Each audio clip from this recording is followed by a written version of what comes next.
एक समय की बात है। लक्ष्मी नगर में एक बड़ा जंगल था। उस जंगल में सोनू नाम का एक हिरन रहता था, जिसे जंगल में रहते हुए काफी साल हो गया था। सोनू का इस दुनिया में कोई नहीं था। कुछ महीने पहले ही उसका माँ बाबा गुजर गए थे।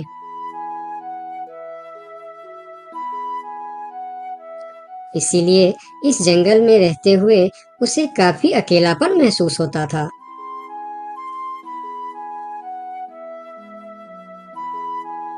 कितना बड़ा जंगल है हमारा, लेकिन फिर भी एक अजीब सा अकेलापन महसूस होता है।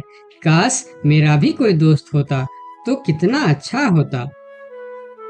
तभी वहां से एक तेंदुआ और सियार गुजर रहे थे। सोनू को अकेला देखकर दोनों उसके पास आए और बोलता है, अकेले अकेले क्या कर रहे हो? हमसे दोस्ती कर लो, हम है ना तुम्हारे साथ रहने के लिए। क्या मैं तुम दोनों से दोस्ती कर लूं? तुम लोगों को काम है दूसरे को बेवकूफ बनाना और उनका खाना चुराना और परेशान करना। तुम दोनों से दोस्ती करके मैं गलत चीजों के अलावा और कुछ नहीं सीखने वाला। इससे अच्छा तो मैं अकेले ही ठीक हूँ। अब तुम दोनों यहाँ से जा सकते हो। अभी तो तुम हमारी दोस्ती को ठुकरा रहे हो, लेकिन वक्त आने पर तुमको हमारी दोस्ती की अहमियत पता चलेगी, देख लेना। ये कहकर वह दोनों वहां से चले जाते हैं। उन दोनों के चले जाने के बाद हिरन कुछ देर बाहर बैठा रहा। फिर धीरे धीरे शाम हो गई। तब हिरन भी घर के अंदर चला गया। अगले दिन सुबह जब हिरन अपने घर के बाहर बैठा था, तब हिरन ने देखा कि एक छोटा सा हाथी जो उसकी उम्र का था, वह धीरे धीरे उसके पास आ रहा है और उनके पास आके कहा, कैसे हो प्यारे हिरन? मेरा नाम गोलू है। मैं आज ही इस जंगल में आया हूँ। तुम्हारा नाम क्या है? क्या तुम इस जंगल में रहते हो? मेरा नाम है सोनू और इसी जंगल में मैं जन्म से ही रह रहा हूँ। तुम कहाँ से आए हो? तुम्हारे साथ और कौन कौन है?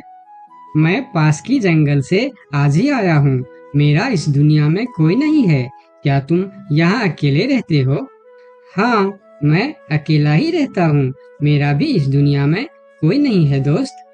सोनू, क्या यहाँ कोई ऐसी जगह है जहाँ मैं अपना घर बनाकर रह सकूं? हाँ दोस्त, इस जंगल में ऐसे बहुत से जगह है जहाँ तुम घर बनाकर रह सकते हो। आओ मेरे साथ। फिर हिरन और हाथी जंगल के और भी अंदर चले गए, जहाँ हरियाली भी थी और जगह भी बहुत सुंदर थी। यहाँ तो मैं अपना पसंद का घर आराम से बना सकता हूँ। हाँ मेरे दोस्त, और इस काम में मैं तुम्हारी मदद करूँगा। नहीं प्यारे दोस्त, मैं अपना घर खुद बना लूँगा। मैं तुम्हारा फायदा नहीं उठाना चाहता। तुम मेरी बहुत मदद की है। ये सुनकर भी हिरन ने उसकी मदद करने का फैसला नहीं बदला और काम पर लग गए। जंगल से अच्छी लकड़ियाँ और पेड़ इकट्ठा करके दोनों ने मिलकर 2 दिन के अंदर ही एक झोपड़ी जैसा घर बना डाले। तुम्हारा बहुत बहुत शुक्रिया दोस्त। अगर तुम नहीं होते तो मैं इतना आसानी से ये घर नहीं बना पाता। शुक्रिया की कोई जरूरत नहीं है। तुम मेरे प्यारे दोस्त हो। ये तो मुझे करना ही था। उस दिन से दोनों की दोस्ती और भी गहरी हो गई। इधर शाम होने वाली थी। हिरन अपने दोस्त से विदा लेकर अपने घर की ओर चलना शुरू किया। हिरन रोज हाथी के घर आता और दोनों सारा दिन साथ ही रहते थे। एक साथ खाते थे और मजे भी करते थे। एक दिन सोनू हिरन हाथी के घर नहीं आया तो उसे हिरन के लिए चिंता होने लगा। वह फिर चलकर हिरन के घर जा पहुंचा। अरे क्या हुआ दोस्त, तुम आज मेरे घर क्यों नहीं आए? तुम्हें ना देखकर मैं बहुत परेशान हो गया, इसीलिए मैं इधर चला आया। दोस्त, मेरा तबीयत खराब है। पूरे शरीर में बहुत दर्द हो रहा है। मैं ठीक से खड़ा भी नहीं हो पा रहा हूँ। हाथी आगे आया और हिरन के शरीर को छू कर देखा कि हिरन को तो बहुत तेज बुखार चढ़ा है। दोस्त, तुम्हें तो बहुत तेज बुखार है, लेकिन ये सब अचानक कैसे हो गया?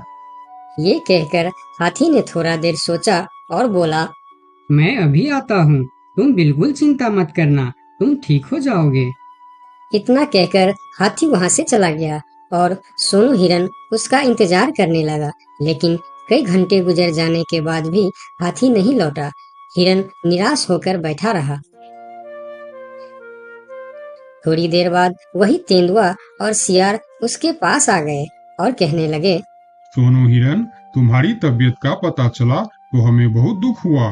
ये देखो, हम तुम्हारे लिए खाना भी लेकर आए हैं। उन्होंने कुछ फल हिरन के सामने रख दिए और फिर उसको खाने के लिए कहते हैं। तुम लोगों का बहुत बहुत शुक्रिया, मुझे बहुत भूख लगी थी। अरे हिरन भाई, इस समय तुम्हारा तबीयत खराब है और वह तुम्हारा दोस्त कहाँ है जो हमेशा तुमसे चिपका रहता है? पता नहीं कहाँ गया है। सुबह एक बार आया था, उसके बाद अभी तक लौटा नहीं। हाँ, उसने सोचा होगा कि तुम्हारी बीमारी में सेवा करनी पड़ेगी, इससे अच्छा तो हम भाग ही जाते हैं, इसलिए वह गायब हो गया। अच्छा दोस्त ही निभाया उसने। नहीं नहीं, ऐसा नहीं हो सकता, वह मेरा बहुत अच्छा दोस्त है। ऐसा ही हुआ है। हमने कहा था ना कि वक्त आने पर हमारी दोस्ती की अहमियत समझेगी। यही वह समय है। उनकी बात सुनकर सोनू हिरन को बहुत दुख हुआ। फिर वह वहां से चला गया। धीरे धीरे शाम हो गई, लेकिन हाथी का कोई अता पता नहीं था। हिरन के तबीयत में भी कोई सुधार नहीं हुआ। अगले सुबह फिर से वह दोनों हिरन के घर पर आए। आज भी दोनों ने हिरन के लिए कुछ फल लेकर आए थे। हिरन बहुत खुश होकर खाने लगा। उसे अपने आप पर शर्म आ रहा था कि जिन जानवरों को वह बुरा भला कह रहा था, आज मुसीबत में वही उसके काम आ रहे हैं। वह हर बार उनका शुक्रिया कर रहा था और माफी भी मांग रहा था। फिर थोड़ी देर बात करके दोनों वहां से चले गए। कब तक हम इनकी नौकरी करते रहेंगे? अब अपने योजना को अंजाम देने का समय आ गया है, नहीं तो बहुत देर हो जाएगा। हाँ, तुमने बिल्कुल ठीक कहा। अब हमें और समय नष्ट नहीं करना चाहिए। आज ही हमें कुछ निर्णय लेना ही पड़ेगा। चलो चलते हैं शेर सिंह के पास। शाम के समय जब हिरन अकेला था, तब हाथी वहां पर पहुंचता। उसको देखते ही सोनू हिरन को बहुत गुस्सा आ गया। क्या देखने आए हो यहाँ? यही कि मैं जिंदा हूँ या मर गया? ऐसा क्यों बोल रहे हो दोस्त? मेरा पूरा बात तो सुनो। मुझे दोस्त कहकर मत बुलाओ। दोस्त वो होता है जो अच्छे और बुरे वक्त में साथ निभाए। तुम तो मेरे तबीयत खराब होते ही मुझे छोड़कर भाग गए थे। मुझे खाना भी वह लोग लाकर दे रहे थे जिससे मैं बात तक करना पसंद नहीं करता था। तुम्हें अभी तक कुछ भी पता नहीं है, इसीलिए गुस्सा कर रहे हो। मैं तुम्हारे साथ छोड़कर नहीं भागा था। मुझे पता चल चुका था कि तुम्हें डेंगू बुखार हो गया है और तुम्हारे पास सिर्फ 3 दिन थे। मैंने घर में इसके दवाई रखे थे, लेकिन जब मैं घर पहुंचा तो वहाँ दवा न जाने कहाँ गायब हो गया।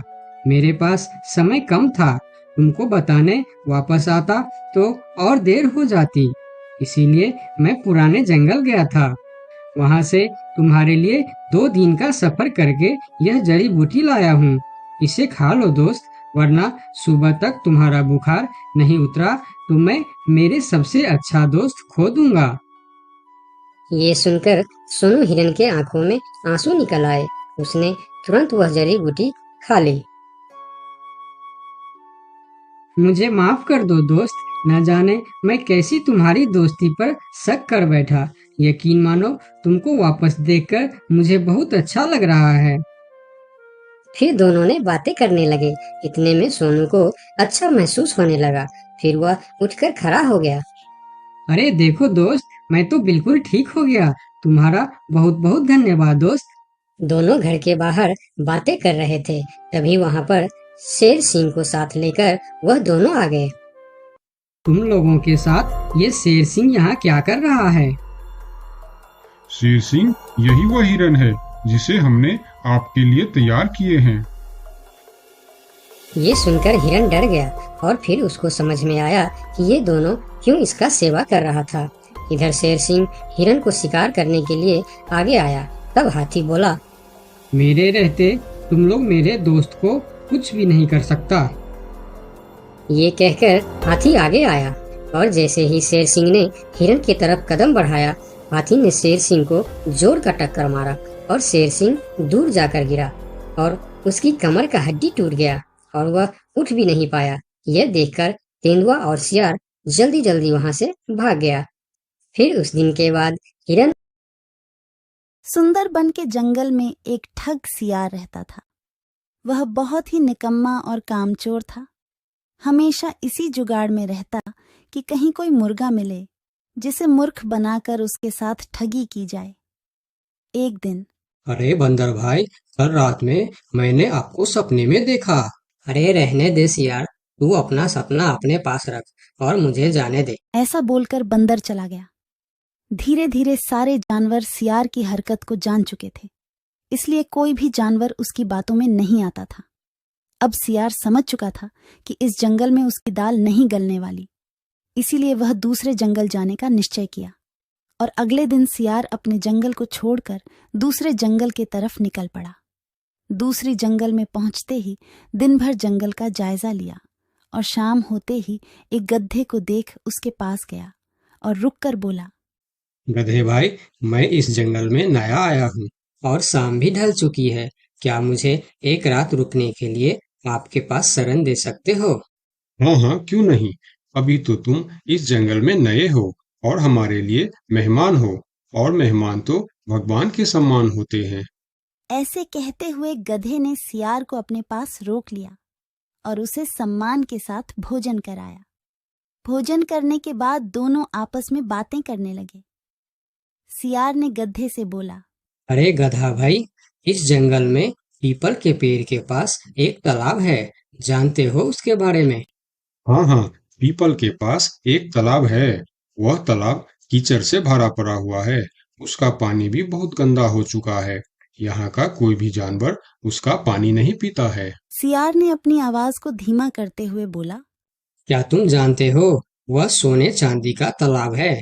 उसके अंदर ढेर सारा सोना और चांदी छुपा है और उस तालाब का मालिक मैं ही हूँ। सियार का बात सुन गधे ने चौंक के बोला, ये तुम क्या बोल रहे हो सियार भाई? तालाब भी कहीं सोने और चांदी का होता है? मैं भी ऐसे ही सोच रहा था। मुझे भी इस तालाब के बारे में कोई जानकारी नहीं था, लेकिन कुछ ही दिन पहले मेरे पिताजी मरने से पहले सारे संपत्ति मेरे नाम की। उसमें यह तालाब भी है और आज मैं अपने संपत्ति देखने के लिए ही यहाँ पर आया हूँ। यकीन नहीं होता तो यह थैली में देख लो, जो मैंने अभी इस तालाब से निकाला है। सोने के गहने निकालकर गधे को दिखाया, जो उसे ठगने के लिए उसने अपने साथ लेकर आया था।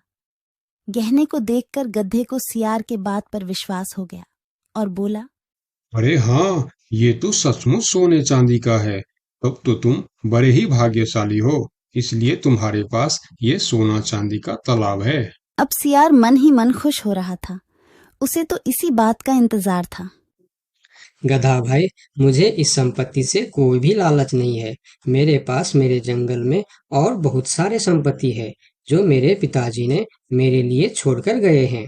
मैं तो यहाँ तालाब बेचने के लिए आया था। सोचता हूँ तुम भले जानवर दिखते हो, क्यों ना तुमको ही यह सब बेच दूं। मुझे, यानी यह सोने का तालाब मेरा हो जाएगा और मैं इस तालाब का मालिक बन जाऊंगा। बेचारा भोला भाला गदहा सियार की चिकनी चुपड़ी बातों में बहुत आसानी से आ गया और गधा सियार से सोने का तालाब खरीदने को तैयार हो गया। दोनों के बीच 4 सिक्कों का सौदा तय हुआ। ठीक है सियार भाई, मैं अभी जाकर हिरन के पास से 4 सिक्का लेकर आता हूँ। मेरे पास अपना घर न होने के कारण मैं अपनी सारी कमाई हिरन के पास ही रखता हूँ और जब भी मुझे जरूरत पड़ता है मैं उससे ले लेता हूँ। ठीक है गधे भाई, लेकिन ध्यान से, जंगल में किसी को इस बात का पता नहीं चलना चाहिए, वरना जंगल के सारे जानवर मेरे पीछे ही पड़ जाएंगे। ऐसा बोल सियार गधे को भेज देता है और गधा हिरण के पास जाकर अपना सिक्का मांगता है। गधे भाई, घर में सब ठीक तो है ना? आज आपको अचानक से 4 सिक्कों का क्या जरूरत पड़ गया? अरे वह अपने जंगल में जो तालाब है ना, मैं उसे खरीद रहा हूँ। तालाब खरीद रहे हो? क्या करोगे तुम तालाब खरीद के? तालाब का तो पता नहीं, लेकिन उसमें जितना सोना चांदी है वह सब मेरा हो जाएगा। तालाब में सोना? ये तुम क्या बोल रहे हो भाई? मुझे तो कुछ भी समझ में नहीं आ रहा है। मुझे डर है कि तुम कहीं कोई परेशानी में ना आ जाओ। देखो, तुम मुझसे कुछ भी मत छुपाओ। क्या बात है? साफ साफ बताओ मुझे। हमारे जंगल में एक बहुत ही अमीर सियार आया है। ढेर सारी संपत्ति है उसके पास। और तो और, हमारे जंगल में जो तालाब है ना, जिसे हम लोग गंदा नाली समझकर उसका पानी भी नहीं पीते हैं, उस तालाब में ढेर सारा सोना और चांदी है। उसने तो मुझे उस तालाब से सोने का गहना भी निकाल कर दिखाया है। उसी तालाब को मैं खरीद रहा हूँ। हम दोनों के बीच 4 सिक्कों का सौदा हुआ है। मुझे तो वह सियार मूर्ख ही मालूम पड़ता है, जो इतने सस्ते में सोने का तालाब बेच रहा है। मूर्ख वो नहीं, मूर्ख तुम हो। भला तालाब भी कोई सोने चांदी का होता है? अरे गधा भाई, तालाब से पानी निकलता है, सोना नहीं। मैं भी ऐसे ही सोच रहा था, परंतु उसने मुझे सोने निकाल कर भी दिखाया। गधे भाई, मुझे वह कोई ठग मालूम पड़ रहा है, जो तुम्हारे आंखों में धूल झोंक कर तुम्हें झांसा दे रहा है। मैं एक तरकीब बताता हूँ, जिसे दूध का दूध और पानी का पानी हो जाएगा। कौन सा तरकीब हिरन भाई? तुम ऐसा करो, उस सियार से बोलो कि मेरा हिरन भाई ने कहा है कि लिखा पढ़ी होगा तभी मैं उसे 4 सिक्का दूंगा, और अगर बिना लिखा पढ़ी से ही काम हो जाता है तो मैं सिर्फ एक ही सिक्का दूंगा। अगर वह तालाब सच में सोने की है तो वह लिखा पढ़ी जरूर करेगा, नहीं तो वह एक सिक्के में ही मान जाएगा। हिरण की बात सुनकर गधा हाँ में सिर हिलाया और सिक्का लेकर सियार के पास पहुंचता।